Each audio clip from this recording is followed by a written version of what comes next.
We are so happy to have the ever amazing Dr. Valerie Hill, Valibrarian, sharing her wonderful immersive experience with us today.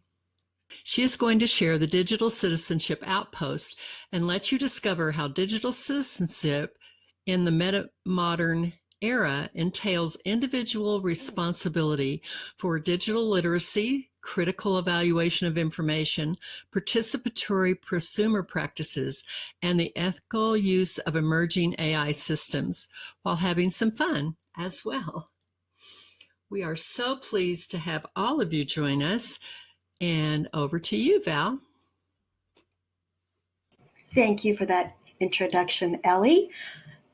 And so welcome everyone today to the Digital Citizenship Outpost. And you're standing right now at the landing point, the center of the region, oscillation atrium. A key foundational concept of metamodernism, our current philosophical era, is oscillation. Think of swinging back and forth. There are many interactive objects in this region, and most share note cards and information. In addition, there are immersive experiences such as climbing or falling. During those experiences, I warn those who may experience dizziness or have visual problems, and I give them an alternative. Participants can click on the scroll here in front of you in the middle of the atrium or the ancient burner here at the starting point to get note cards that explain the purpose of this region. Today, you won't have time to get all the note cards. Each season, we could spend hours to talk about all these concepts. We have an overview today of the purpose. If you pull your camera out, you'll see that the Digital Citizenship Outpost is an immersive space exploring the metamodern era through the lens of the 4 seasons, each representing a key theme: metamodernism, metaliteracy, digital citizenship, and artificial intelligence. Come oscillate. Now, each season has, as I said, many lessons embedded to teach the concepts of digital culture, and that's where we live. This is an immersive metaphor of how you can learn and communicate as a good digital citizen. So, as I said, when you cam out, right here at the oscillation atrium, you will see words that are circling around you. And these are words and phrases that illustrate oscillation, the oscillation between physical life and virtual life. And the words depict many concepts that share the tension of opposites, where both hold to be true. We live in a world of opposites: light, dark, cold, hot. That's our world. We also now live in what many people are starting to call metamodern culture, having moved beyond postmodernism. How can we teach young people today that they have a personal responsibility to understand life in digital culture? Many educators have no idea how to teach this because it happened quickly.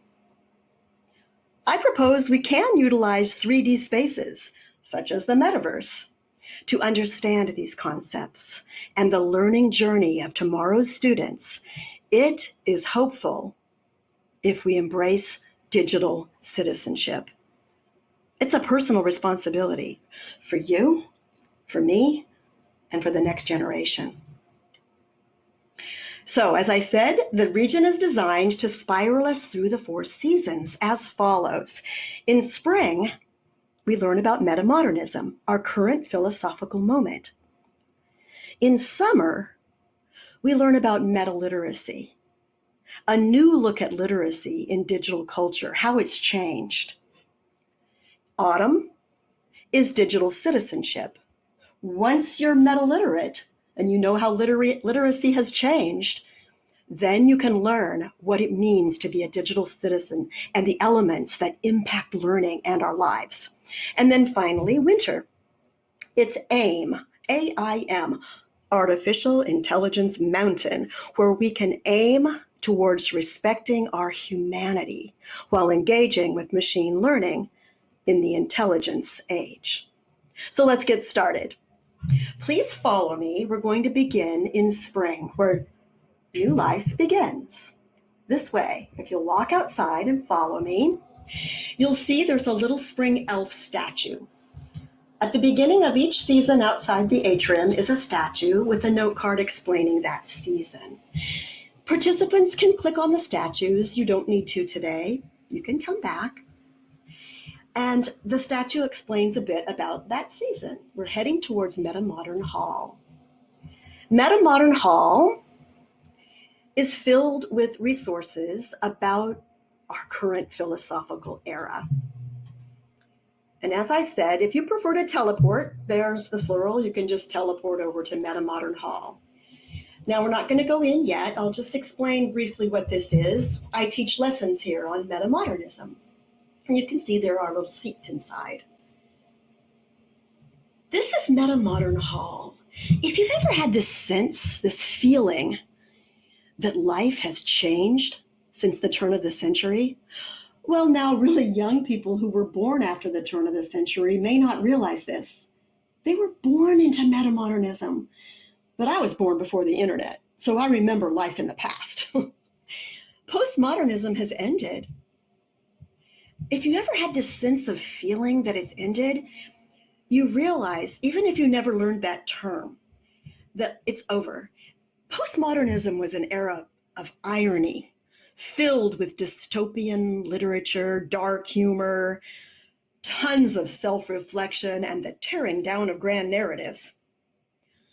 Metamodernism now stresses a respect for our past history, as well as a respect for our future. See where I'm standing by the sundial?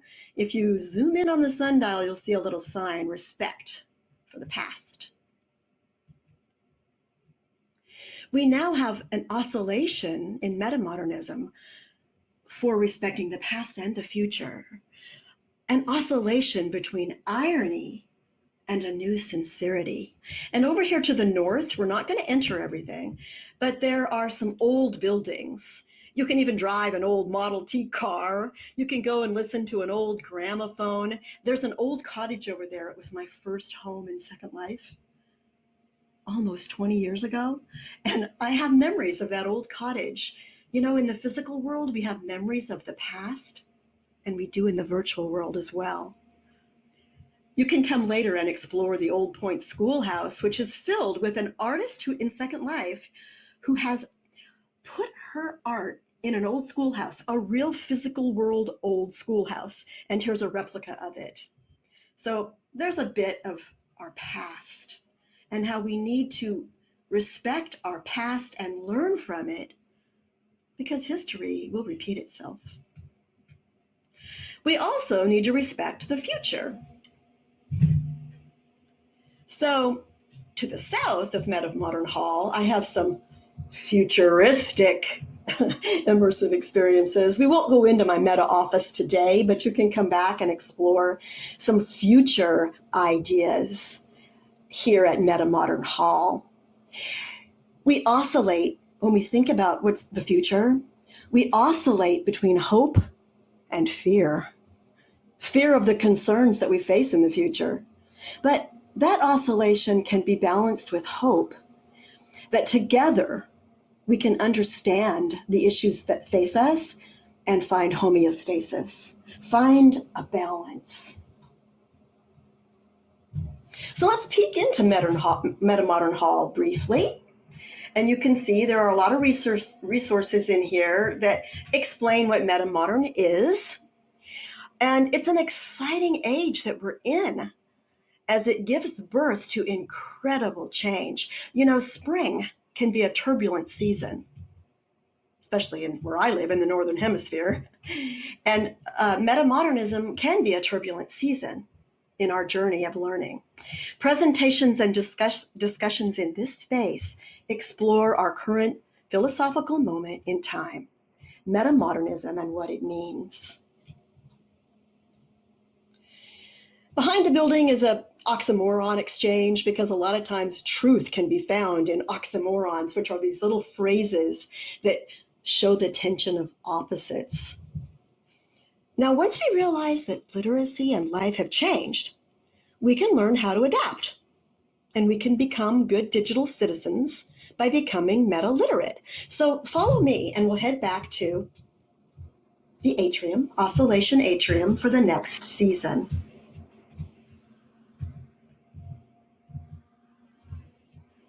I mentioned that literacy has changed. Literacy is no longer simply a paper and pencil and a physical book. In fact, some children don't even see that first. They see their parents on a digital device much earlier than they ever see them writing with a paper and pencil. I'm back at the atrium, and you can see I'm turning to go towards spring. And I'll let you all catch up. But I also told you that, the books are not king of the information hierarchy any longer. There's a little statue in front of the metaliteracy summer season, a little lion that shares information. And if you prefer simply to teleport, you can. There's the slurl. We'll walk to summer. But I wanted to go past to let you get your bearings. I think I just need to take this little thing up that I dropped on the ground. Take that. So follow me towards Metaliteracy Commons. Now we're moving to summer.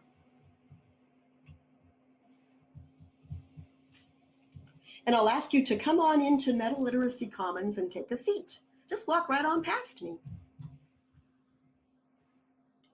Meta-literacy. I think it's a great term.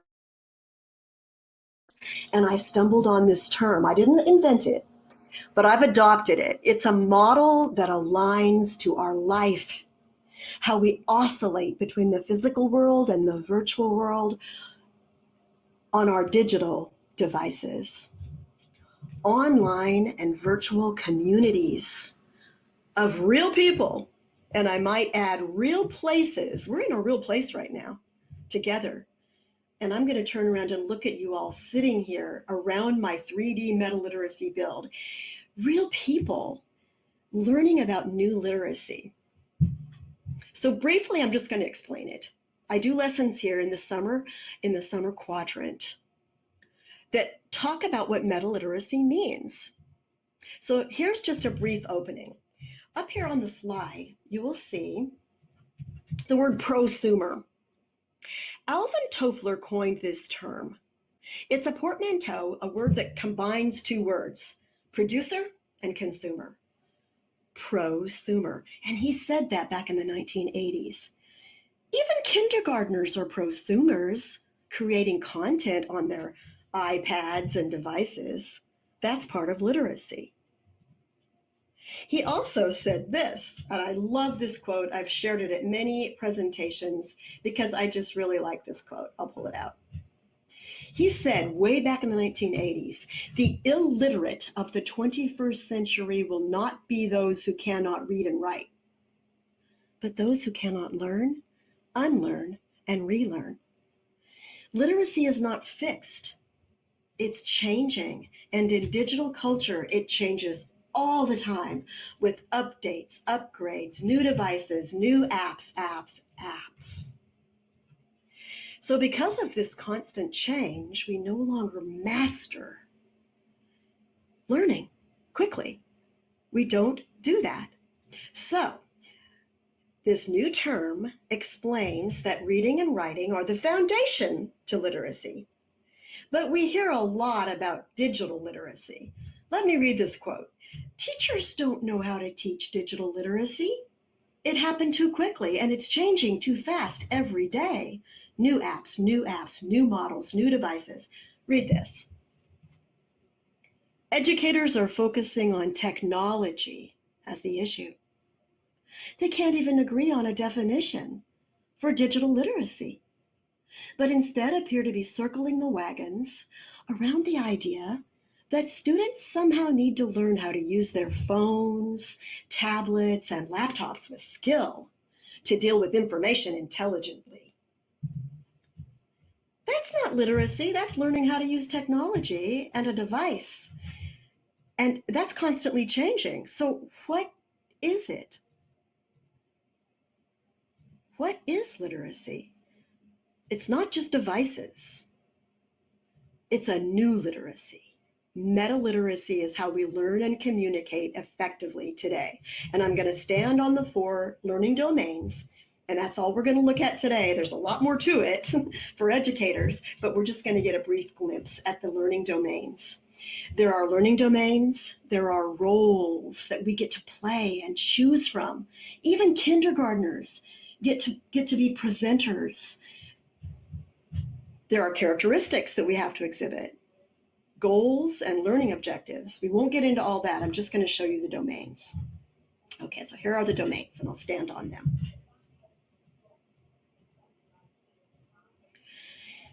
Metaliteracy has 4 domains with the different facets that we each use all the time when we're literate, with incoming and outgoing information processes.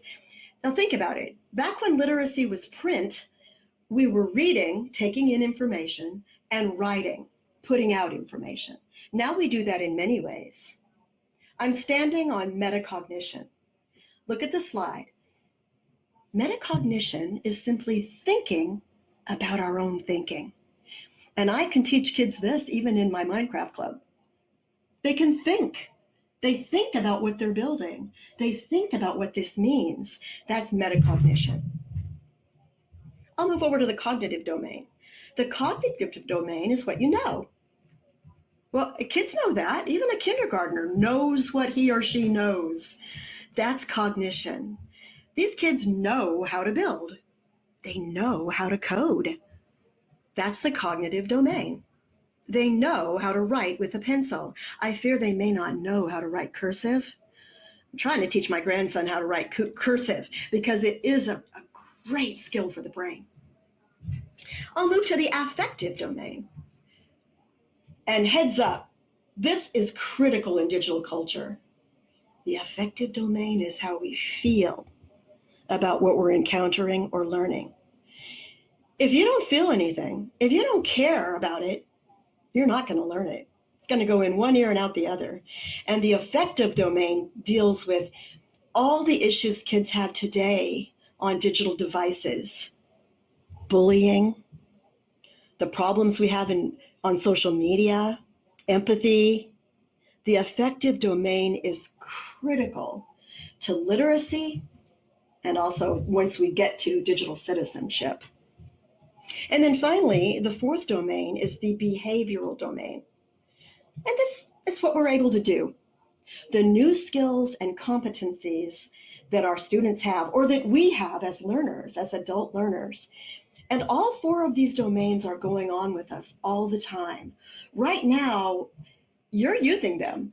You may be in the metacognitive domain, and maybe you're sitting on this stool thinking, what is she talking about? Why? What does this have to do with literacy? You're thinking about your thinking. Or maybe you're in the affective domain right now thinking, this is just too much information. I'm overloaded. You're feeling maybe a little anxious. All of these go on with us all the time when we're learning. That's a brief glimpse on metaliteracy. And lessons here and experiences here allow participants in 3D to visualize their own literacy in digital culture. Brief glimpse. Now stand up and we're going to walk back to the atrium.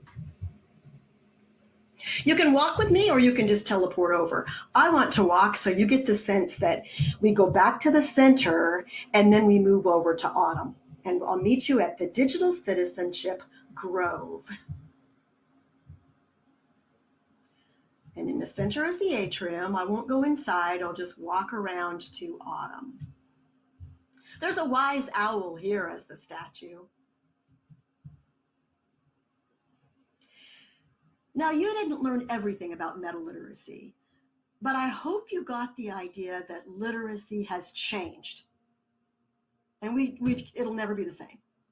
So now we're going to move into the Digital Citizenship Grove, and you're going to walk in and sit down once again around the Digital Citizenship Wheel, which is a model done by the DQ Institute. All of the research and citations of where my information come from is over on the walls and areas inside this autumn quadrant. Take a seat here on one of the stones and look at this circle on the ground. We're going to talk about digital citizenship here, briefly. As I said, this wheel comes from the DQ Institute.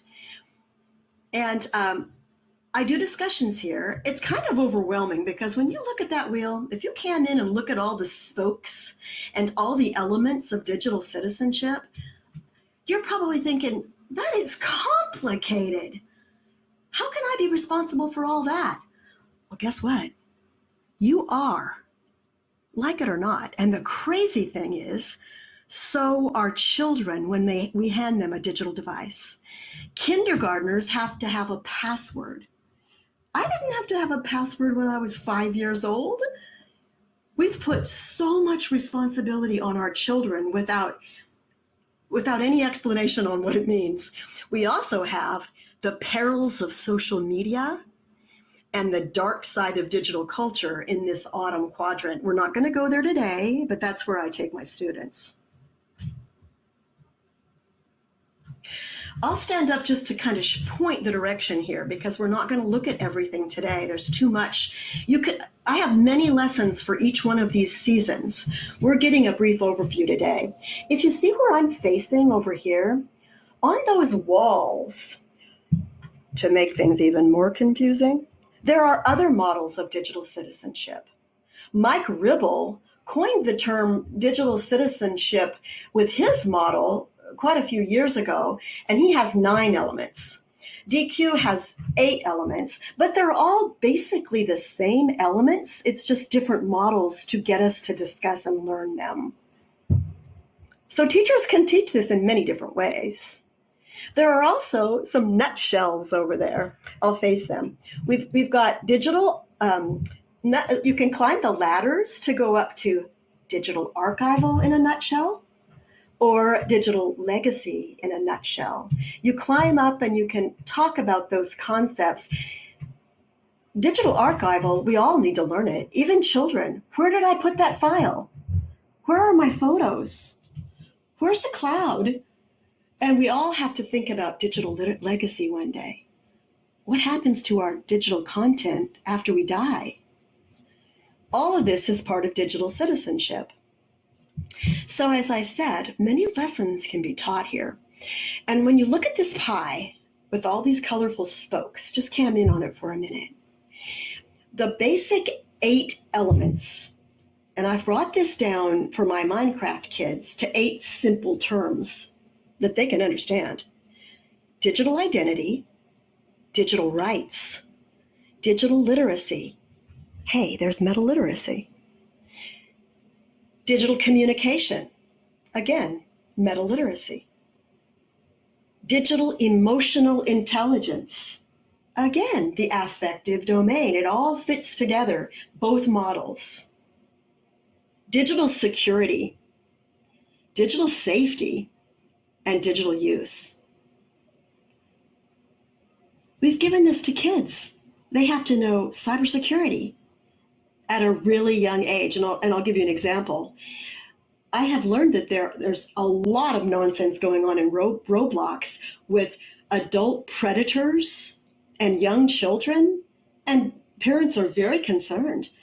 They need to figure out what to do about that. So all of this is important at a young age for all of us. Sometimes I close my lessons on digital citizenship here in the digital dark room, and I'll just kind of point you to it. It's back over here. You can zoom in on it. And in the digital dark room, we talk about a lot of the problems, the perils of social media leading to an anxious generation with FOMO, fear of missing out, and data mining and many other problems that our youth face today. And we we go up into the sky to talk about the cloud. People have this pseudo concept that all of our data and our apps and our content is somehow up in the cloud. Where is it? Well, that's just a metaphor. It's in gigantic data centers and servers. So I have them go up in the sky and fall all the way down into the digital darkroom. It's a metaphor for those pseudo concepts that most of us have about digital spaces and data centers and millions of apps where we click on terms of service that we never really read. They're pages and pages long, full of legal language. So all of us need to be digital citizens, whether we're 5 years old or 85 years old.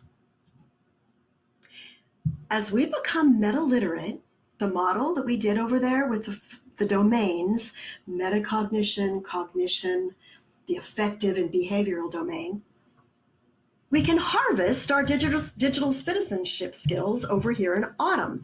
It's a season of harvest. Follow me out. I'll just show you over here, and we won't take the path. We'll kind of cross over. You can see AI Mountain ahead, but I want to cross over here. There's a quiz. The students can come over here and harvest their skills with these Apple baskets. Digital identity, digital rights, digital literacy. And I simplify it to kids. Digital identity is just, who am I? Who am I in Minecraft? Am I a good guy? There are bad players. I want them to be a good guy that doesn't ruin somebody else's build. You can harvest your digital citizenship here. Educators can use this space to discover ways to teach digital citizenship skills. And as I said, there are more than one model. There are many models to teach digital citizenship. And one that I highly recommend that many educators are familiar with is commonsensemedia.org. Parents should be familiar because it has great resources for both teachers, parents, everyone. You can contact me later if you want to have a tour here, a workshop, a class, or just come and learn more for yourself. Okay, get ready. We're heading back to Oscillation Atrium, where we will visit winter. And this is really important because the reason I built this region is I realized life is changing really fast right now. Every single session I've been in the past 2 years, this topic has come up, and every model and research paper that I've followed, this has come up. AI is impacting everything. Winter can be a cold, dark time, but it's also beautiful. I love snow. It's beautiful, but it's dangerous. So we're going to walk back to the atrium, or you can just simply teleport with the slurl I just gave you. I'm going to walk through to give you the sense that when we're in the atrium, you can walk out to any of the 4 seasons. And I'll walk out here to winter by the winter stag, who shares information for you. As I said, AI is impacting life, everyone, everything, and certainly literacy. So we're going to cross the bridge, and I'll show you that across the bridge there's a small cave. We're not going to go in the mountain yet, just follow me. And I'll stop in front of the small cave over here where I have a few little, actually this cave, it's behind us here. It's to my left. Later you can come back and go in the cave. You can camp in it. It's a little cave with some machinima recordings of some talks. My daughter is researching AI and mental health. And many people are forming relationships with AI, parasocial relationships. That's her research area. There's some machinima, and this is the cave. I'll just stand by it. Inside that little cave, you can go in there later. But today, since we don't have a lot of time, look up at AI Mountain. It's right here in front of us. Artificial Intelligence Mountain. We're going to start at base camp. Oh, guess what? I'm gonna turn around and face you all. You all are the first people to enter AI base camp. Nobody else has ever been here before. It's the very first time. So follow me. Take a deep breath.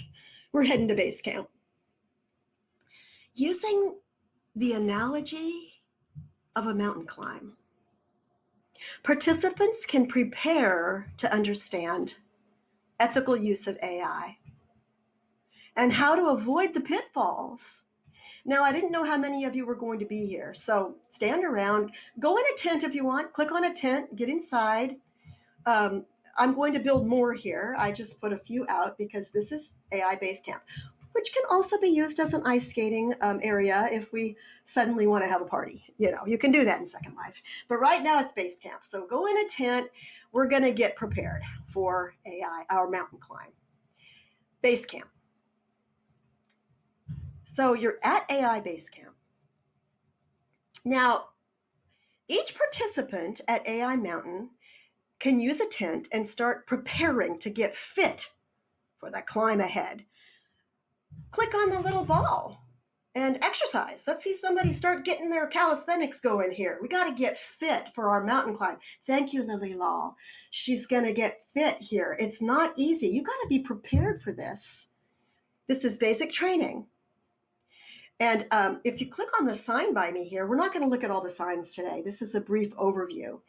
When I teach here, we'll talk about each one of these and we'll figure out what it means. Today, we're just getting the big picture. Right beside me is a sign. I'm going to zoom in on it with my camera. The sign says AIM Base Camp, climbing towards ethical and effective AI in education. So welcome to AIM Base Camp. How can we climb the looming mountain of AI that we face in the future? How can we climb towards ethical and effective use of AI in education? Well, let's climb AI Mountain by completing 5 training levels, and you'll reach the top. The 5 levels they're evolving. You're the first participants. They're 5 Ps: preparation, personal responsibility, purpose, planning, and protection. Thank you, Ariel. Getting those exercises in, getting ready to climb this mountain. Now, I said you don't have time for the whole experience today, but you'll get the idea. You don't have to get every note card. Let's head over to AIM Level 1, and we'll start the Alpine climb. So, follow me.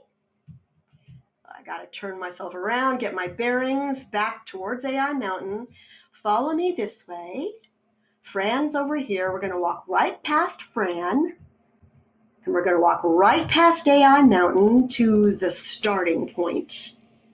I'm going to slow down a little bit, make sure everybody's following me. Great job. Okay. You're going to walk right past me to the sign for Level 1. You'll see a sign ahead of me, AIM Level 1. Great. Jackie's ice skating on over in the winter quadrant. You're at Level 1, preparation. So everybody gather around. Take a deep breath. I hope you did your calisthenics because it's not easy mountain climbing. Now, if you click on the sign, you don't have to today, but the note card provides information and you'll get equipment you need. I actually have an outfit, but since we're being recorded, I'm not going to change clothes on camera. I have a mountain climbing outfit. And in the sign, you will get boots, you'll get your axe, you'll get a helmet, and you'll get instructions.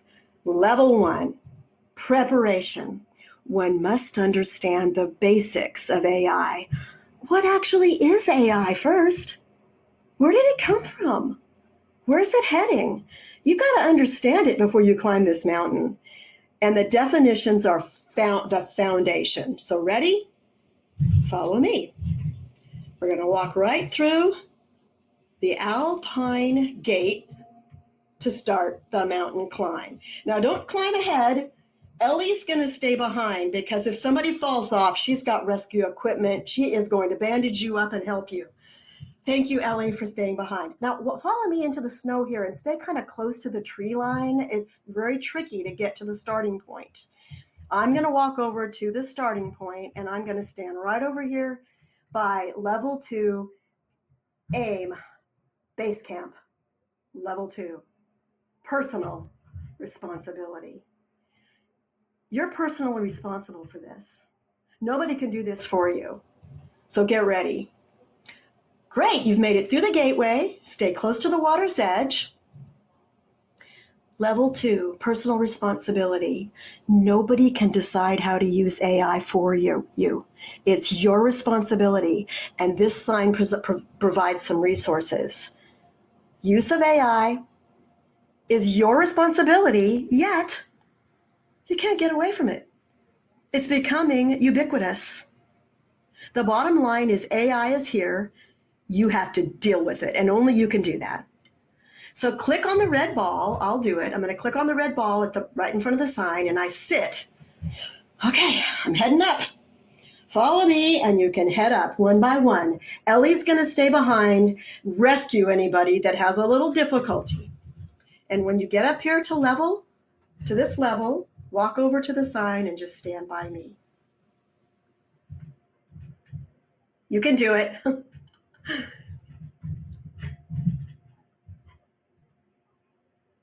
When you choose sit, you can climb each of the levels. Now I'm going to stand here by level 3. We've gone through preparation. That was 1. We're prepared. We've gone through personal responsibility. And we can talk a long time about each one of these levels and what they mean. Now we're at level 3. And I'll just let you all climb up one by one. Gather around, hang close, grab onto the edge of the mountain. This sign is level 3. Purpose. Having a clear purpose for the use of AI is essential for everyone. You'll find resources in this note card, and of course we could have a whole hour-long workshop on the purposes. There are many. It's essential for using AI wisely in education and in life, and for keeping our human intelligence, our human critical thinking as a priority. And then after we've talked about our purpose and maintaining our human intelligence and critical thinking, we'll get to move on to the next level. So I'll let everybody climb up. Let's see. You can climb or you can fly, however you want to. You can actually climb the mountain by just grabbing onto the edge. It's your choice, but stay safe. All right, I'm climbing on up. I see people are climbing, and it's great. You're taking turns. I'll just fly up to the next one. Great job, everyone. Up, up, up to level 4. You can explore while I'm discussing the levels so that I can keep on track on the 4 levels. Come up to level 4, and we'll talk about planning. Planning is also essential. You're doing a great job. No, has anyone been injured, Ellie? I don't think so. I think everyone is managing to help each other. Okay. Everybody's good. Fly up. Okay, here's level 4, planning. And if you click on this note card for planning, and I'll do that right now. Oh, my note card may be out. I'll just read my note card for you for planning. It's important to make a plan. Without a plan, you're not going to be able to avoid AI. You ever feel like AI is tapping on your shoulder and saying, I'll write that email for you. I can do it. Let me do it. I'll write that email for you. You need to make a plan for how you want to use it and how you don't want to use it. We don't want to let go of all of our tasks. We want to pick and choose when to use AI and when not to use AI. So that's our level 4 planning. All right, now we're not going to talk about each one in depth. We're just learning the 5 letters, the 5 levels. And some of you have already gone up to the summit. Great, onward to the summit. Keep going. Okay, so now I'm heading up, up, up, up. What fabulous mountain climbers you are. And you're the first ones to ever do this. And you're making it. I'll stand over here by the cairn. There's a cairn up here. I'll just fly over by it. Okay, so let me explain what this summit's all about. Hang on tight. You're helping each other. No one has fallen and crashed.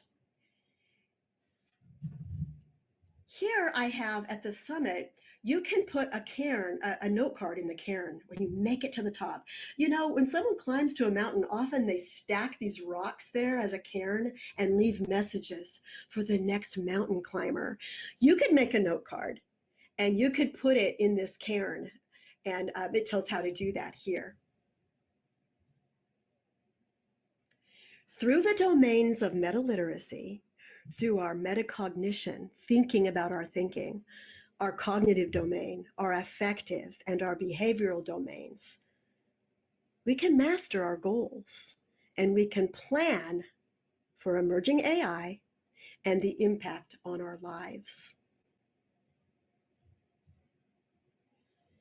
By thinking about our thinking and our AI, we can reflect on the best uses.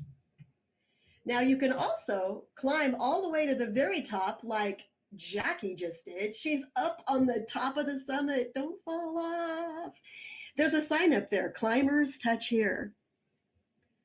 And you get your flag. She's got her I climbed the mountain flag and she's wearing it. You get your flag, you made it to the top of the summit.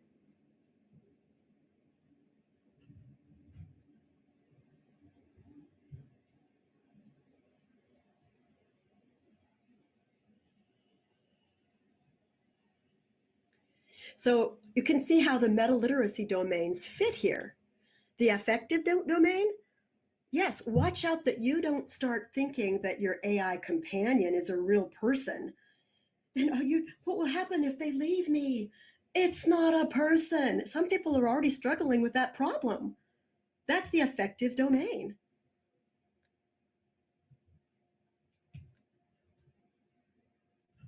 So you're my first participants. Thank you. I'm going to have a few things to fix. There was one note card missing, but you get the idea.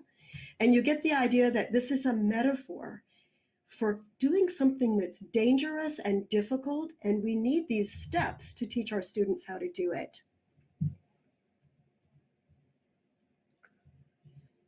Okay, so the final level, we're up here at the top. Level 5 is protection. You have to learn to protect yourself. We have to protect ourselves, each of us, as humans, to balance human intelligence with machine learning, to protect our identity and guard against deep fakes. There's more AI content online now than has ever been produced, content that's ever been produced by human beings. That's a startling fact. Not only do we have to protect our own selves, we've got to protect the next generation. They've got a looming problem in front of them that's bigger than this mountain that you just climbed. And we have to protect our planet. AI is just gushing water. Just to do an AI search uses tons of water. And we are now building nuclear plants to create the energy that AI is demanding. So I'm not an expert on AI at all, but this is to help you realize how it's impacting literacy and life. So you've been brave enough. I see a lot of flags. You were brave enough to reach the top, and some of you went to the very tip top and got your flag. Congratulations, AIM mountain climber. Later, if you want, you can drop a note card in the cairn to leave comments about this experience. Now, this has been a really quick overview of immersive ways to teach in our new metamodern era, here in the metaverse, using metaliteracy to teach digital citizenship and AI. We're going to enter the mountain to debrief. We're going to go inside. So I'm going to fly down to the entrance. You can fly down if you want, or I'll put the slurl here. Don't go in yet.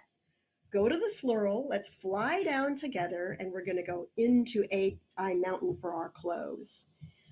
Down here, I'm going to fly down is the entrance.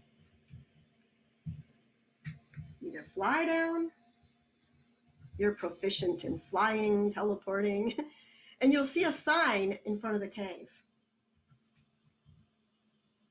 A warning sign. Stand in front of the entrance, please. I'll wait for everybody to join me. This is where we're going and we'll do our debrief. The sign says, warning, AI generated content ahead. We don't get that warning sign. It's everywhere. You can't tell what's AI generated and what's not anymore. It's getting more and more difficult. Now note, there are many other discussion areas on this region. Near here is a winter waterfall where teachers and anyone can sit around and share emerging research about AI. It's kind of hidden behind a waterfall because it's not easy to find. So there's lots of other discussion areas and places to learn on this region. I've given you the 4 main seasons.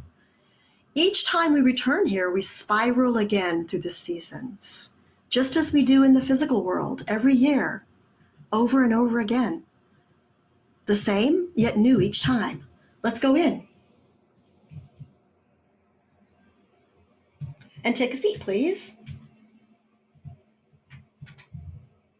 This place is going to change. It's not set in stone. Right now, it has my research on the difference between an AI and a librarian. If you saw my session with my daughter, the leprechaun and the librarian, and it has a lot of just different resources. You can pan around and look at the various, just some content to make you think about AI, what it is, where it's heading.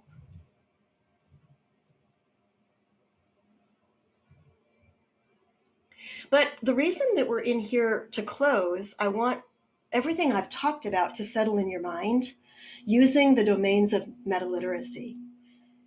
Think, reflect, use your metacognition to think about all that I've been talking about today. Use what you know. Maybe you know more about AI than I do. Maybe you're an AI expert. You may have more cognitive knowledge about it than I do. Use your affective domain. Did anything today disturb you? Make you feel uncomfortable or make you feel hopeful? And your behavioral domain. Right now, you're doing something. You're with me. You just clicked and sat with me. We're all in a circle. You can do it. So we're closing here to think about AI as a really big challenge at our current moment as it's exploding around us. You know, there are a lot of advantages and disadvantages. There are benefits with AI, but there are concerns. That's oscillation. That's metamodernism. We oscillate between the pros and the cons, between being in the physical world. Touch your world around you. Tap on your desk. Clap your hands. Feel your shoulders. And we're in the virtual world. Namara, my friend, is sitting right beside me on the left.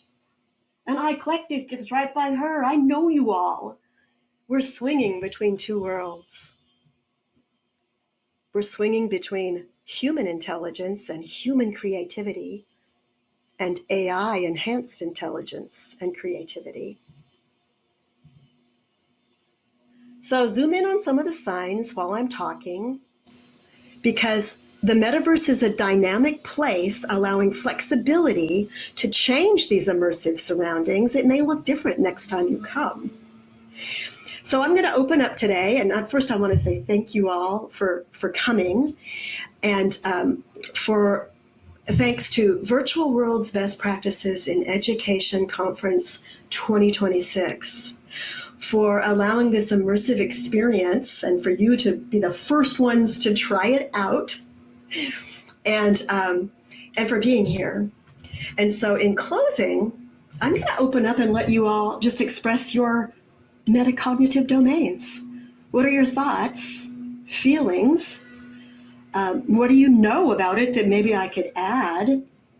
And what's your take on immersive learning and this build? So feel free to speak in voice or in local chat.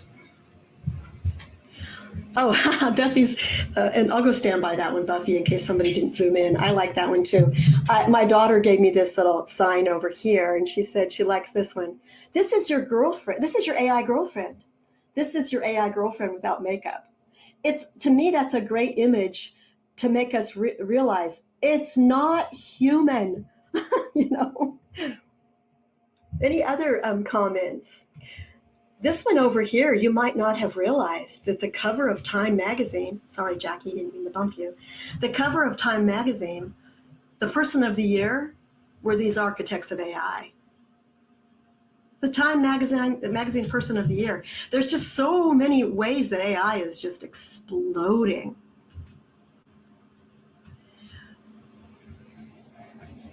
Jackie says, I'm extremely happy to hear some actual education around AI. I do think it's important to note there's not been a single profitable AI company, including OpenAI, who has now gone back on their commitment to purchase 80% of the RAM produced in 2026 due to the fact that they don't actually have the money. There's a lot of concerns about how we can afford this, what it's doing to our planet. There are going to be winners and losers, big time losers. And that makes me want to mention that, there's also the Neil Postman Museum here over in the digital citizenship quadrant. Neil Postman predicted where we are now. We didn't listen. He predicted that there's always a sacrifice when we jump into technology without consideration. And we didn't listen. And I love the Neil Postman Museum because I want to read everything this guy ever wrote. It's fascinating.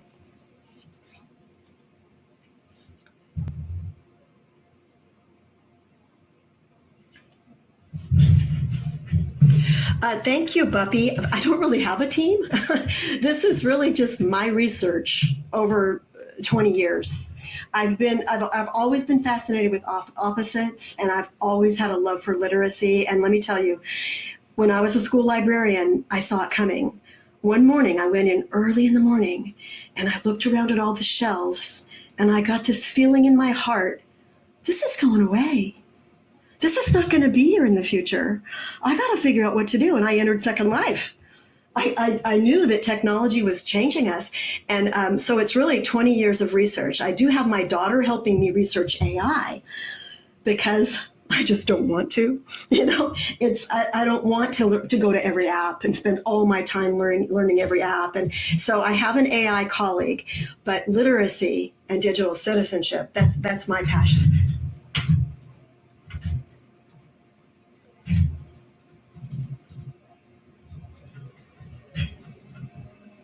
I do give a huge shout out, as I said, to my builder who helps me make it pretty. Sometimes I mess it up a little bit. Like I made the mountain, I accidentally made it a bit crooked. She helped me with that. I accidentally made the floor disappear. So she's helped me learn how to make things prettier. Jackie says, also please consider when you go to create AI art for Second Life or buy items that were created using AI, you're paying for it twice. With the current usage of AI, we will begin to see increases in personal energy bills at home. It's already happening and projected to be up 400% increased cost for the individual consumer in some areas. Do you really want to pay twice for slop? Thanks for raising some of these concerns. That's the point of this AI mountain, is we can't all be aware all of the time of all the concerns that are happening around us. And there are people who are using it to write songs and create art. And for me, that's not their song. That's not their art.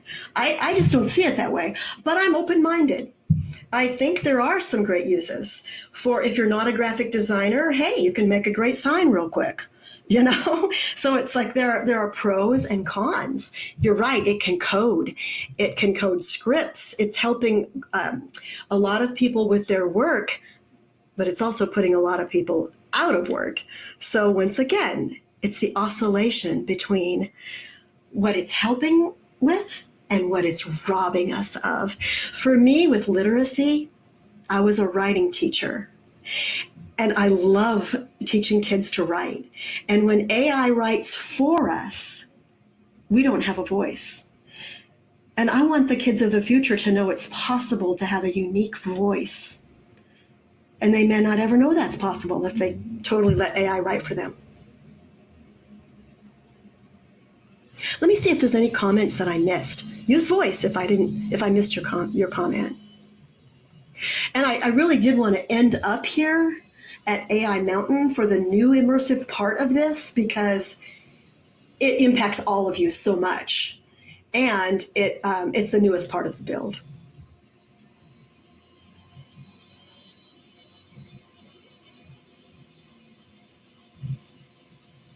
Okay, I'm just scrolling down to see if I missed anything.